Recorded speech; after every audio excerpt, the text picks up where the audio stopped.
Good afternoon. Welcome to today's webinar regarding application support for the WASOG Sarcoidosis Centers of Excellence. I'm Mary McGowan, CEO of the Foundation for Sarcoidosis Research, also known as FSR. FSR is the leading international nonprofit association committed to accelerating research in sarcoidosis, providing education and support to those living with sarcoidosis and their care partners, and raising awareness about sarcoidosis worldwide. We are thrilled that you have joined us today to learn more about the application process to become a WASOG Center of Excellence. The purpose of the webinar is to provide an overview of the WASOG Centers of Excellence program and to highlight important steps in submitting your application to become a Center of Excellence. Just a quick bit of housekeeping for today's webinar. Your phone will be muted. However, we would like to encourage you to ask questions. There's a chat box located at the bottom of your screen. Please type your questions into this box throughout the presentation. We will have a question and answer period at the end of the presentation. This webinar is being recorded and will live on our website. FSR was founded over 20 years ago by a woman living with sarcoidosis and her husband. Since that time, FSR has provided over $5 million in support of sarcoidosis research. FSR has over 50,000 members in our community. FSR has a four-pronged approach. First, we work to advance and accelerate research in sarcoidosis. FSR has a robust fellowship and grant program to support researchers in the sarcoidosis space. In addition, through FSR's SARC Connect program, FSR works with academic and industry partners to identify willing clinical trial participants and to ensure that all research remains patient-centered. FSR also provides those living with sarcoidosis numerous support and education opportunities, including wellness programming, social events with others who have similar lived experiences, and one-on-one support through our Patient Navigator program. Additionally, FSR is committed to providing educational opportunities for patients and clinicians in order to provide them with the most up-to-date research and clinical care information in sarcoidosis. Finally, FSR advocates for researchers and clinicians and those living with sarcoidosis by encouraging more funding for sarcoidosis research and working to reduce access challenges. To learn more about our grants, research support, and patient support programs, please visit our website at stopsarcoidosis.org to sign up for our monthly physician and investigator newsletter. FSR is proud to work with our esteemed scientific advisory board, composed of world-renowned key opinion leaders within the fields of sarcoidosis, medical research, therapy development, and medical practice. Before we begin our session on the application process, I'd like to take just a few more moments to mention current opportunities being offered by FSR. The first is a joint grant, ATS and FSR grant. This grant will award $25,000 per year for 2 years, and the letter of intent deadline is September 14. The target audience of this grant is early career investigators interested in research that is relevant to sarcoidosis. Grants be used to provide salary support for the PI or ancillary staff, to purchase supplies, and for subject enrollment fees directly related to the project or other allowable costs. The link to apply is shown here. FSR has a robust patient registry. Our patient registry gathers information from the patient perspective on impact and progression of disease. This longitudinal survey focuses on patient-reported outcomes and quality of life measures. Our registry has over 5,000 patients currently enrolled and representatives from 46 countries. FSR's patient registry is also available for query from academic researchers. To learn more, please visit the website on this slide. Please also consider encouraging your patients to participate in this important registry. FSR and WASOG began collaborating on the WASOG Clinic program in early 2017. In response to a need for well-coordinated care, institutions worldwide have worked to establish their own sarcoidosis clinics, each within their own criteria. It can be extremely difficult for patients to decipher the difference between these clinics, especially when they're prepared to travel great distances for a second opinion or to receive care at such a center. At the present time, there are 44 WASOG Centers of Excellence globally. In response to this patient need, WASOG presents a path for these institutions to help access care opportunities for patients. FSR is proud to assist WASOG in the management of WASOG Centers of Excellence and clinics and through this application process. FSR provides clinics designated as a WASOG Sarcoidosis Center of Excellence with recognition on our website, invitations to participate in FSR patient conferences, direct patient referrals from FSR staff. Clinics and center directors should have received an invitation to participate in our upcoming virtual clinical engagement conference taking place on October 2nd of 2021. There is limited space available for this conference, so each institution is able to have one delegate at the leadership level to participate. Plenary sessions will include a debate on first-line treatment in sarcoidosis, a panel discussion on sarcoidosis drug development, and a session on resources to support patients. There will also be breakout sessions, including case studies discussions, improving research, diagnosis, and patient communication. Confirmed speakers include Dr. Louis Buga, Dr. Craig Conasanti with Berenger Ingelheim, Dr. Elliot Krauser, Dr. Michelle Sharp, Dr. Divya Patel, Dr. Erica Herzog, Dr. Daniel Culver, Dr. Ed Chen, Dr. Catherine Bonham, Dr. Ennis James, Dr. Syed, and Dr. Morgenthau.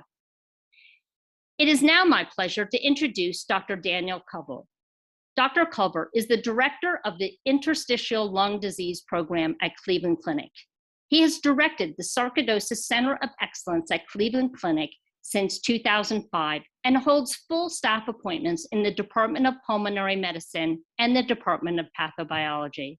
He is a member of the Executive Committee for the America's Association of Sarcoidosis and Other Granulomatous Disorders. He is the Chief Research Officer for the Respiratory Institute at Cleveland Clinic. He is a past recipient of the Bruce Hubbard Stewart Award and the HCOM Medal of Merit. He is a member of the ATS, ACCP, WASOG, and ASOG. His main interests include sarcoidosis, idiopathic pulmonary fibrosis, other granulomatous diseases, and other interstitial lung diseases. Dr. Culver is the past chair of FSR's Scientific Advisory Board, a member of FSR's Clinical Studies Network, and is the president of WASOG. Dr. Culver, thank you for your ongoing leadership and for your presentation today on the WASOG Centers of Excellence and the application process. Thank you.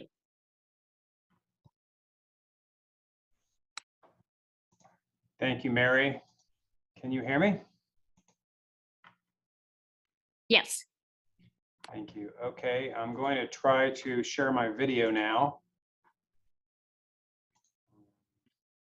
And I will try to share my screen.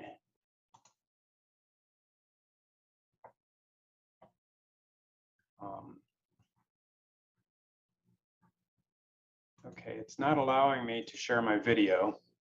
Can you allow that, please, Leslie?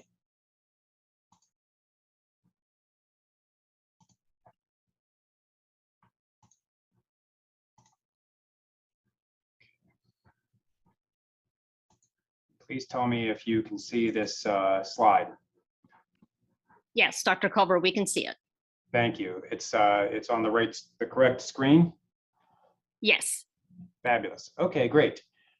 Thank you for the kind introduction, Mary, and thank you, Leslie, for all the arrangements here and for all the help that you and your team have provided with this process. This is really a nuts and bolts discussion, and I hope that we leave plenty of time for questions and comments from the participants. It's really wonderful to see so much interest in this. This is something that started off as an idea almost 10 years ago now, and I really feel like this is gaining traction and gaining momentum. And so thank you to everybody for your interest and engagement in this. Today we'll be talking about the Sarcoidosis Centers of Excellence, which has really been an initiative of WASOG, but has been a great partnership with FSR over the years, as both entities recognized a need and then sought to fill it. I have only 12 slides today, and the first one I want to do is just frame the structure of what this looks like. And really, there are three separate entities. We're talking about the middle tier of this pyramid today. The most basic tier is the WASOG clinics, or the sarcoidosis clinics, and I'll talk a little bit about what that is. The Centers of Excellence is a slightly more exclusive group, and really in the past, about 50% of people who have applied for Centers of Excellence, all of whom must be clinics, have been included as Centers of Excellence. Another one that's in development is an even more aspirational level, which will probably be called comprehensive centers. And that's something that I think that will be only a handful of places likely in the world. The rationale for this is several-fold. One of these is, and probably the primary, is really a need identified by the patients. Where can I go to get care that's holistic, comprehensive, seamless, expert, and also engage with people who are actually thinking about the educational and research aspects of the disease. And as FSR was thinking about where to steer patients, and WASOG was thinking about how to direct patients, these projects came together. I think another rationale is that as quality and outcomes really become more important in our world, how we define those is perhaps something we want to control better. And having a network of clinics that are really driving that process, I think, is very important. This provides research infrastructure, both as pharma approaches things, but also as entities like FSR are looking for groups of bodies to get together that can do research. And payers are looking for places that are designated, and this is especially true in some European countries, for example, to be able to deliver the expertise that allows them to use more advanced, more expensive therapies. And so really this allows us to be out ahead of outside entities telling us who can deliver these therapies and who can't. We think there are advantages in terms of what funding bodies will look at as they think about nomenclature. And finally, I think an important and neglected aspect of this is that this may give all of you some leverage with your administrators. If there are certain elements as we go through this that you don't have or that you think you need, being able to go back to them and say, hey, I need a designated triage person or a designated nurse, or I can't become a center of excellence, may actually be very helpful to you. And then finally, and I think you'll hear a lot more about this as we go forward, FSR and I think organizations in Europe have substantial plans to be able to provide partnership and really to work through this Centers of Excellence network to provide more opportunities for patients, for investigators, for auxiliary staff. You heard about a good one that's coming up next month, but there are others that are coming as well. So there are opportunities that come out of this. Let me go back to the three tiers for a minute and just give you some definitions. And this is a little bit broad and not very tight, but the center is really any clinic that says, I'm a member of WASOG and I have interest and expertise in sarcoidosis. Now, I think that over time, what we're likely to do is we're likely to start to incorporate a little bit of patient feedback into this. But for right now, pretty much you can become a sarcoidosis clinic if you just designate yourself that and you communicate to Leslie and the team at FSR that you want to do that, and you go ahead and fill out some things and register.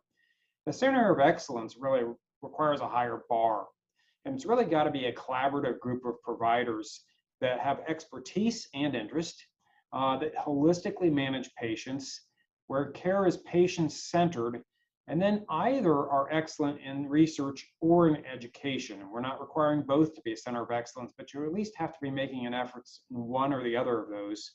And finally, that are engaged within the broader sarcoidosis community, not just out there on an island by themselves. Looks like that's the same slide. Mary already showed you a list of the current centers of excellence. This slide is a little bit small, but I think that this is interesting for a couple of reasons. Number one, it shows that this has been a more US-centered project so far. I think from a lot of the interest we've gotten, I think we're going to see a lot more international people joining. And I think that that's good and it's appropriate and it's important. The second thing that I want to point out here is the wide number of countries and centers that are involved. There are some places that you could probably think of that are well-renowned sarcoidosis centers that are not included on here, perhaps because they haven't applied, but also in many cases I can tell you it's perhaps because although they might publish a lot, they don't have the patient focus or they haven't got all the pieces together that are necessary to be a center of excellence. I also want to point out that there are places on here that you might not have ever heard of before or that might surprise you. And I think the point of that is that we want to be inclusive. If you're doing the work and you're doing it well, we want to include people and not just think about who has the best reputation or whose name is out there the most or who's speaking at conferences. So that's by no means the way that we're thinking about this. Here are some application details. The due date for the application is October 1st. It's a spreadsheet. It really probably shouldn't take you very long once you have your information together. I think Leslie estimated 2 hours. I think that's probably about right. This is now moving to a 2-year cycle. And I want to point out that anybody who came in last fall, will be grandfathered in. So they actually are going to get 3 years. If you were involved in the first round that you came in 2 years ago, you will need to reapply this year. So from then on, it'll be on a 2-year cycle. And you know you can contact Leslie at the email address that's in the application that you got. Please also feel free to email me anytime with any questions that you have. Here's how we decide. There's a committee. I won't tell you who the names are in the interest of anonymity, but the committee is small and it's made up of people whose names you would probably recognize. And there's a scoring rubric with a number of points assigned to each of the things that you fill out. In the interest of not gaming things too much, I won't tell you the exact scoring rubric, but I'm going to give you some secrets today. Besides that, in the past, what we had done is just looked at scores. Now we actually are instituting some threshold criteria and an auditing process. So some of the criteria are absolutely necessary for you to make Center of Excellence, and I'll point out what those are. We're also going to start doing a little bit of auditing. I don't think that this will be, it's not like you're going to have a site visit or anything like that, but what we're trying to avoid is people just putting in a name for, yes, I have a neurologist, when actually that neurologist doesn't really have any engagement or interest in sarcoidosis. So we're going to do a little bit of auditing to make sure that the sites really are doing the sorts of things that we think are important for patient care and that really are representative of excellence in the care of sarcoidosis. So when we think about the scoring rubric, and this is really based on the spreadsheet that you all have to fill out, I wrote down a list of which items have the highest weights. And this is roughly in order. These aren't the only items that are weighted, but these are the ones roughly in order that have the highest weights, and here they are. So the most important is that you have to be a member of WASOG. That goes without saying in this. And then after that, there's a whole bunch of these. I think a very important thing that we're really emphasizing this year is that you need a sarcoidosis generalist. This is somebody who looks at the whole patient, and this person needs to be more than just a name. This needs to be a person who's highly involved in the center, who's seeing a high proportion of the patients. We've seen sites where it's a great neurosarcoidosis site or it's a great cardiac sarcoidosis site, but they do not have the bandwidth across all the aspects of organ involvement. And those centers have a harder time getting enough scoring to score as a center of excellence. There are volume metrics as well. There are no specific cutoffs for that, but suffice it to say that the more experience and the more volume you have, the better. Clinical trial participation has a very high weight. This could be either locally or in multi-center trials. And we think that patient support groups are very important. Whether you have one yourself or whether you speak at them, that's something that we're looking for. Publications are important, but again, as I mentioned before, these are not mandatory. I think another important thing that we added now is that we really are emphasizing, do you have a process for care coordination? Can patients call one scheduler and get their neurology, their cardiology, their dermatology aspects at least triaged in the right way? We recognize that there are differences between different systems, but the patient shouldn't have to be piecemealed calling 20 different lines in order to get their care for sarcoidosis. We think that care should really be within one medical records system. That gets a good bit of weight. And finally, there should be access to some of the most important subspecialists, and you all know what those are. Those have various weights, but we're looking for subspecialists who are engaged within the field. The ones on the right are a little bit less important, but they do get you some points. Can you prescribe IV therapies? Do you prescribe IV therapies? Do you have research funding? Is there a university association? How easy is it to access a transplant center? Do you have a registry? Can patients all be sent in one location, or do they have to go to a bunch of hospitals to get all of their care? Do you have a patient support group? Are you speaking at sarcoidosis conferences and events? Are you attending those conferences and events? Do you have designated allied health professionals? Do you have a nurse that's focused on sarcoidosis? Do you have access to a pharmacist, a social worker, a respiratory therapist who has expertise or interest in sarcoidosis? And finally, are you handing out or making available educational materials for patients? I think those are some of the items that really help drive the scores, and you'll see those as you go through your spreadsheet. Again, we're expecting people, and we're taking it mostly on the honor system, that they're filling these things out accurately. But we are instituting a process where we're going to start to look at some of these in a little bit more of an auditing way, just to make sure that this is a really transparent, really solid process. And when we say Center of Excellence, we can feel very comfortable, Leslie can feel very comfortable sending a patient there and knowing what they're going to get. Now, a couple years ago, when Bob Bothman set up this Centers of Excellence idea, he came up with a list of tips. I kept the name of it. It's called Bob's Tips. Here they are. A registry is important. The more patients in the registry, the stronger the center. You can see a threshold that most of the centers have, usually more than 500, a lot of them more than 1,000, typically more than 100 new patients in a year. I think it was Jerry James who said, when you've seen 10 sarcoidosis patients, you know a lot about the disease. When you've seen 100 sarcoidosis patients, you think you know everything about the disease. And when you've seen 1,000 patients, you realize you don't know very much about the disease. And I think centers with more experience really are at an advantage for how they care for patients. So that volume is very important. Clinical trial enrollment is mentioned here, as I said. Specialists are mentioned here, as I said. Being present, presenting abstracts, engaging with WASOG and ASOG, speaking at FSR conferences, all of those things get you points. How you deal with biologics and advanced therapies, I think, is very important. Publications, and I can tell you, if you want to be a comprehensive center, this is probably going to be a threshold of at least 10 first and last author publications in the past 5 years. It's probably going to require publications by more than one specialty. Those details are still being worked out, but as you think about that comprehensive center, those are the sorts of things we're discussing. And then some of the other aspects you can see listed there. The last thing I want to point out is that we have a meeting coming up at the end of November, at the beginning of December. This is a 4-day meeting. This is a WASOG-ASOG joint conference. I have to tell you, there is a very serious conversation happening right now about whether this will be live, hybrid, or virtual. We are not planning to cancel it, but we are having a very, very serious conversation about this. As you can imagine, with the Delta variant surging, we want to be very cautious. We want to be appropriate. All of us want to get back to meetings, but whether or not that's the prudent thing to do is something that we're having quite a bit of discussion about. And so more details to come on that very soon, I think. So I'll stop right there. I want to again thank FSR for their partnership on this.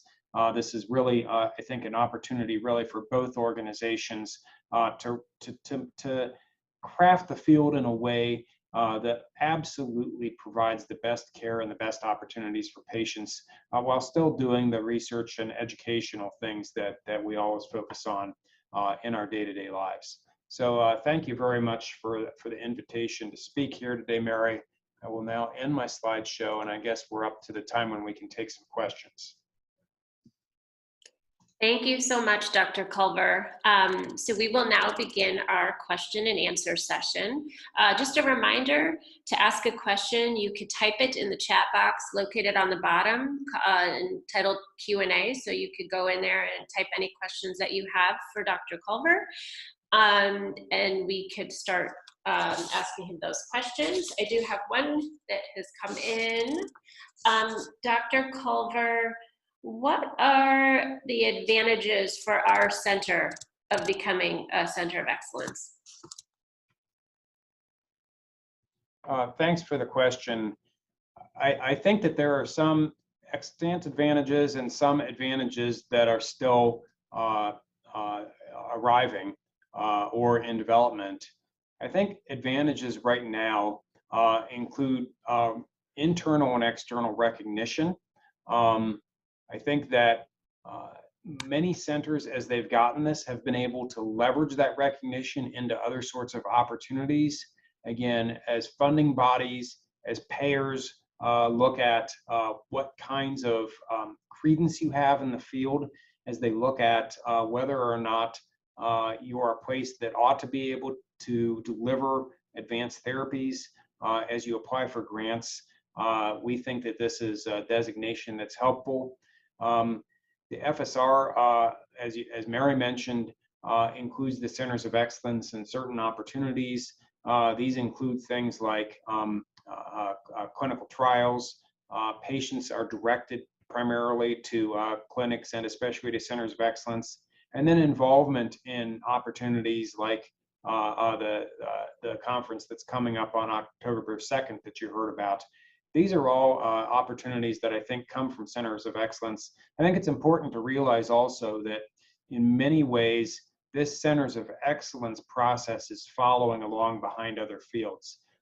This originally came up because of what was happening in breast cancer, where payers over time started moving to focusing on centers of excellence for certain therapies and for certain types of care. Similar things we've seen in pulmonary hypertension. We've seen this with the PFF Foundation. And of course, in Europe, this is a very well-trod path. And in fact, reference centers are something that there's a lot of focus on. So again, we think that we want to define this process before somebody defines it for us. And so getting in early on, I think, is a beneficial thing to do. Thanks for the question. Wonderful. Okay. On to the next question. Will the scores be made publicly available? I am more than happy to go over scores with anybody who would like to. We have not gone through publicly releasing the scores. What we've done in the past is we've gone through the scores. We've looked at who makes the threshold score. For those who are on the margins, we've had a group discussion, and that's how we've decided it. Again, we're moving a little bit more to a semi-quantitative approach this year, where we'll look at some of those threshold criteria. We'll look at some of the assessment of some of the narrative answers that are given and make decisions also based on some of those things. Anybody who has questions about it individually, I'd rather handle that on an individual basis. Absolutely feel free to reach out. Great, that makes sense. And as you mentioned, I'm available as well. If anyone has any questions, feel free to email me as well. Okay, we're getting a lot more questions in. Oh, there you are. Finally. Is it the preference that the sarcoidosis internist be on the main campus site versus satellite location? I don't think there's necessarily one way to do it. And certainly around the world, there are many different ways of delivering care for sarcoidosis patients. At the end of the day, I think it comes back to the patient's experience. And if the patient can easily access the range of team members, and there's good communication and coordination between those team members, I think that's just fine. Of course, there are some places, including us, that have clinics where there are multiple specialists in one physical location, but we recognize that's not possible for everybody. And I think it's important to know that most of the things I put there as high priority scoring items, they're not absolutes. So there are some places that don't have one or more of these, but are still able to get a good enough score to achieve center of excellence. If you have questions about that, feel free to reach out. Perfect. Okay, if you don't have a pulmonary rehab in your institution, but you have a partnership with pulmonary rehab program in another institution for referrals, does it affect the application for a center? That would be a very minor, that would be a minor change on the score. Okay. How many comprehensive centers are there at the current time? So the comprehensive centers is an idea that's still a year or two off. So right now there are 0. When we get the comprehensive centers up and running, of course, we'll organize that.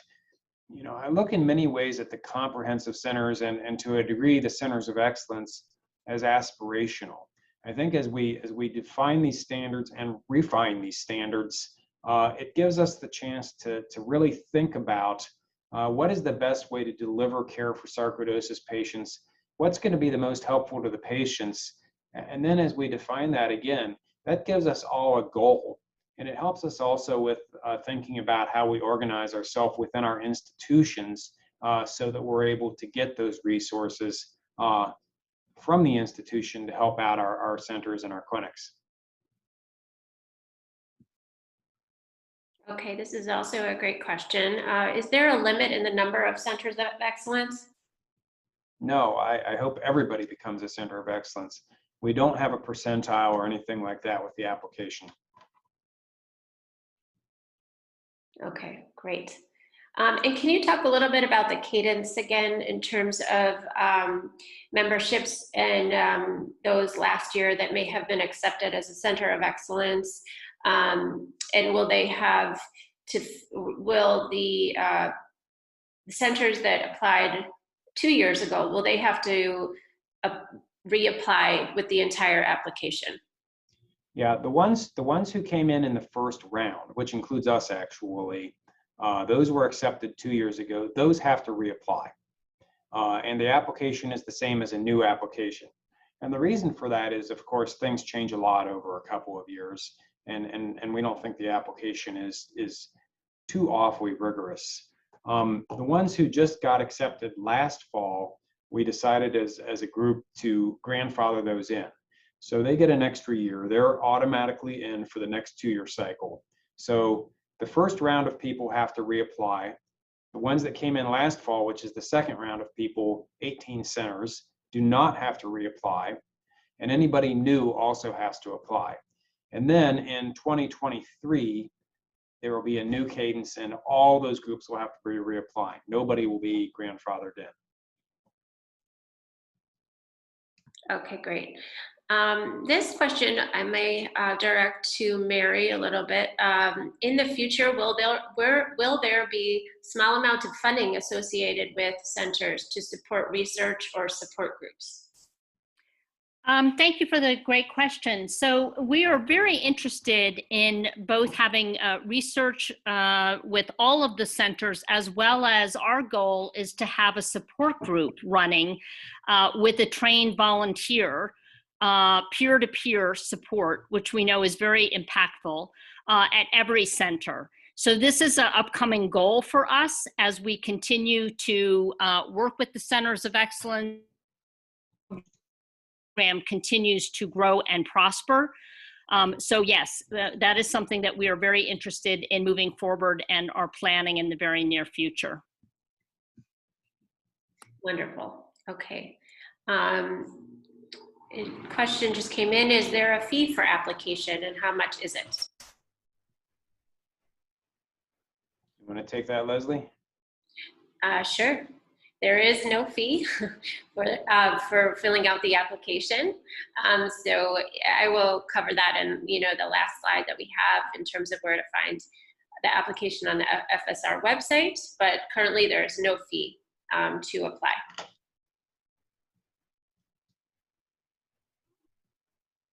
As a junior faculty with limited publications, can I include my current research in progress and grant proposals? Yeah, we recognize that junior faculty have a little bit harder time.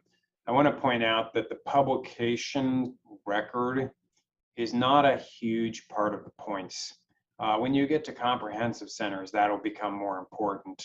But the junior faculty, we wanted to be sensitive to the fact that they won't have those sorts of things. I would include abstracts there. I would include how you've been engaged in terms of participation in meetings. We know that with COVID, there's been fewer opportunities for that. So all those are going to be factored in. Again, I think that how patient-centered you are and how your logistics and your administrative structure is set up is a crucial piece of this. And in fact, I really think that part and then the volume part are two of the reasons why some people haven't been successful in the past. Okay, thank you.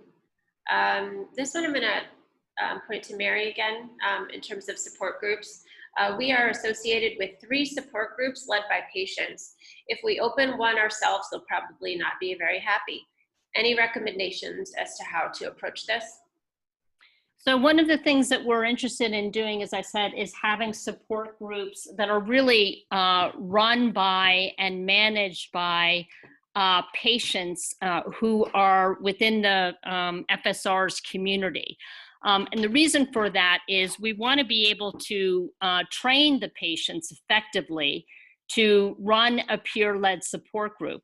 The other goal there would be to identify metrics associated with these support groups, right? So we would be able to perhaps do campaigns and different educational topics at the different support groups at the same time, get feedback from the patients internationally. So there's a lot of good reasons to be doing it this way. So that is our goal moving forward. I hope that answered the question.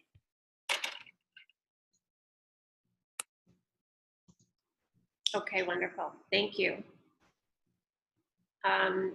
It looks like that is all we have for questions. I'm just going to bring up one final slide in the meantime. Unless, Dan, is there anything else you want to share before I head to the next slide? No, I think that's all. Again, thank you all for your interest. Welcome any feedback on this process as you go through this and you think of questions or you have thoughts about how things can be nuanced better. We are one community.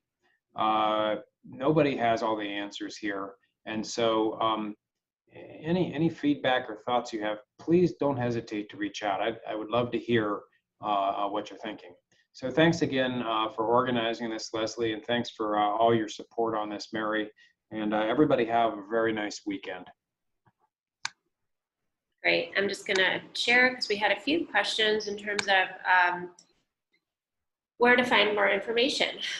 So yes, I want to thank everyone for joining us for today's webinar. Dr. Culver, thank you so much for walking us through the application process. This was so helpful. A reminder that the WASOG Center of Excellence application deadline is October 1st. The website for the application is shown here. It does not sit publicly on FSR's website right now. So it is right here, and if you need me to share it with you, please feel free to email sarc.clinic@stopsarcoidosis.org, or you can always email me as well if you are having trouble finding the application.